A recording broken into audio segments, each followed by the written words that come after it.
ലോകത്തെ യുദ്ധഭീതിയിലാക്കി Israel Iran സംഘർഷം രൂക്ഷമാവുകയാണ്.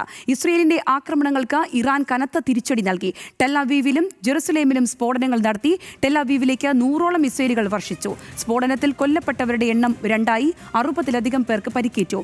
Operation true promise 3 എന്ന പേരിലാണ് ഇറാൻ പ്രത്യാക്രമണം നടത്തിയത്. യുദ്ധവിമാനങ്ങൾ വെടിവെച്ചിട്ടെന്ന ഇറാനിയൻ റിപ്പോർട്ട് ഇസ്രയേൽ തള്ളിയിരിക്കുകയാണ്. ടെഹ്റാനിലെ മെഹ്റാബാദ് വിമാനത്താവളത്തിലും സ്ഫോടനമുണ്ടായതായാണ് റിപ്പോർട്ടുകളുള്ളത്. അഗസ്റ്റ് സെബാസ്റ്റ്യൻ ചേരുകയാണ് കൂടുതൽ വിശദാംശങ്ങളുമായി. അഗസ്റ്റ്, എന്താണെങ്കിലും ആക്രമണങ്ങളും പ്രത്യാക്രമണങ്ങളും രൂക്ഷമാകുന്ന സാഹചര്യമാണ് ഇരു രാജ്യങ്ങൾക്കും ഇടയിലുള്ളത്. ഏറ്റവും പുതുതായി അവിടെ നിന്നുള്ള വിവരങ്ങൾ ഏത് രീതിയിലാണ്?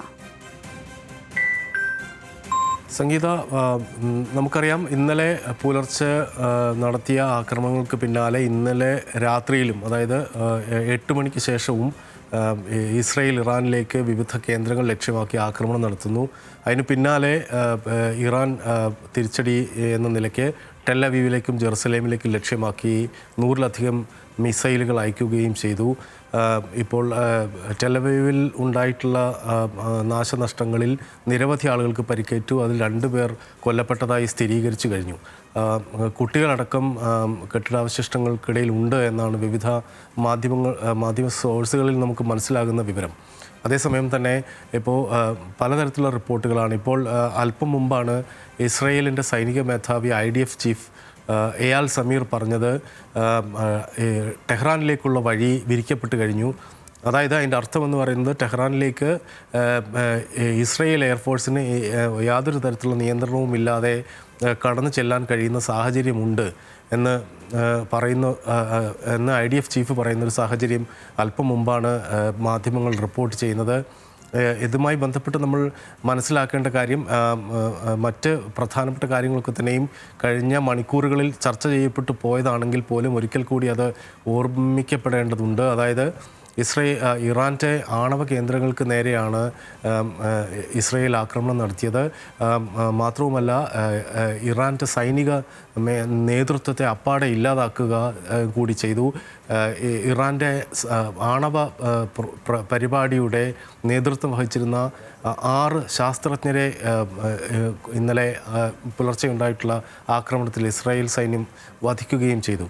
ഇതിനൊക്കെ തിരിച്ചടിയായിട്ടാണ് പിന്നീട് ഇറാൻ ഇസ്രായേലിലേക്ക് 100-ലധികം മിസൈലുകൾ അയക്കുകയും അതിൽ ആ മിസൈലുകളിൽ ഭൂരിഭാഗവും ഇസ്രായേൽ സൈന്യവും അമേരിക്കൻ എയർ ഡിഫൻസ് സിസ്റ്റവും അതിൻ്റെ സംവിധാനങ്ങളും ഒക്കെ ചേർന്ന് തടുക്കുകയും ചെയ്തു. എന്നാൽ 7ഓളം മിസൈലുകൾ ടെൽ-അവീവിലടക്കം പരിസര പ്രദേശങ്ങളിൽ പതിച്ചതായി ഇസ്രായേൽ തന്നെ പിന്നീട് സ്ഥിരീകരിച്ചിട്ടുണ്ട്. ഇതിനിടയിൽ ബെഞ്ചമിൻ നെതന്യാഹു, ഇസ്രായേൽ പ്രധാനമന്ത്രി ബെഞ്ചമിൻ നെതന്യാഹു ഇന്നലത്തെ പുലർച്ചെ ആക്രമണത്തിന് ശേഷം ഇറാനിയൻ ജനതയെ അഭിസംബോധന ചെയ്തുകൊണ്ട് നടത്തിയ ഒരു പ്രസംഗം ഏറെ ശ്രദ്ധേയമാണ്. അദ്ദേഹം പറയുന്നത്, മഹത്തായ ഇറാനിയൻ ജനത, നിങ്ങളുടെ 50 വർഷങ്ങളായി നിങ്ങളെ അടിച്ചമർത്തുന്ന ഭരണകൂടത്തിനെതിരെ ഉയർന്നെണീക്കണം. ഈ ഭരണകൂടം ഇത്രയും ദുർബലമായൊരവസ്ഥ മറ്റൊരിക്കലും ഉണ്ടായിട്ടില്ല. അതുകൊണ്ട് തന്നെ സ്വാതന്ത്ര്യം, ജീവിതം എന്ന വാക്കുകൾ, പേർഷ്യൻ വാക്കുകൾ തന്നെയാണ് അദ്ദേഹം ഉപയോഗിച്ചത് എന്നതും ശ്രദ്ധേയമായി. ഇസ്രയേൽ ഇക്കാര്യത്തിൽ അടുത്ത പടവായി അല്ലെങ്കിൽ അടുത്ത ഘട്ടമായി ഉദ്ദേശിക്കുന്നത് എന്താണ് എന്നത് നെതന്യാഹുവിൻ്റെ വാക്കുകളിൽ നിന്ന് വ്യക്തമാണ്. സിറിയയിൽ സംഭവിച്ചതുപോലെ ഒരു ഭരണമാറ്റം എന്നതാണ് തീർച്ചയായിട്ടും ഇസ്രയേൽ ഉദ്ദേശിക്കുന്നത്. കാരണം ഇന്നലെ പുലർച്ചെ നടത്തിയിട്ടുള്ള ആക്രമണങ്ങളിൽ നദാൻസ് ആണവ കേന്ദ്രം പൂർണ്ണമായി തകർന്നതായി അന്താരാഷ്ട്ര ആണവോർജ്ജ ഏജൻസി അടക്കം പറഞ്ഞെങ്കിലും ഇസ്രയേലിലേക്ക് ഇറാന്റെ കടന്നാക്രമണം ഇപ്പോൾ നടത്തിയിരിക്കുകയാണ്. അവിടുത്തെ വിവിധ ഇടങ്ങളിലേക്ക് ആക്രമണം നടത്തിയിട്ടുള്ളതിന്റെ ഏറ്റവും പുതിയ വിവരങ്ങളാണ് അഗസ്റ്റ് സെബാസ്റ്റ്യൻ പങ്കുവച്ചത്.